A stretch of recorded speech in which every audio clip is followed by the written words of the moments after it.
বন্ধুরা কি রান্না করব দেখো, এই চিংড়ি মাছের ঝাল করে আপনাদের দেখাচ্ছি। চিংড়ি মাছটা আমি কেটে ধুয়ে নেব। বন্ধুরা চিংড়ি মাছটা ধুয়ে নিয়ে চলে এসেছি, এবার চিংড়ি মাছের ঝালটা করে দেখাচ্ছি। হলুদ দিয়ে দেবো, স্বাদ মতো লবণ দিয়ে দেবো, এখানে টমেটো কুচি দিয়ে দেবো, টমেটো দিয়ে দেবো, তেল দিয়ে দেবো। কড়া গরম হয়ে গেছে, কড়ার মধ্যে তেল দিয়ে দেবো, ফোড়ন করব। এখানে সব বাটা মাখানা আছে দিয়ে দেবো।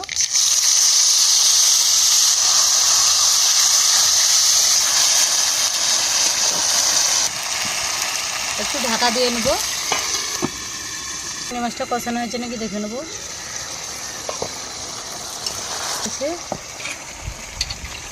একটু জল দেবো, হালকা করে জল দেবো, ফুটিয়ে নেব। খুলে একটু দেখে নেব,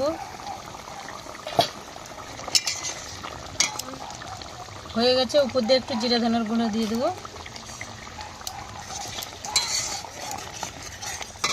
এবার ঢেলে নেব। পুরো দেখো এই চিংড়ি মাছের রেসিপিটা করেছি। রেসিপিটা কীরকম হয়েছে আপনারা দেখে কমেন্ট করে জানাবে।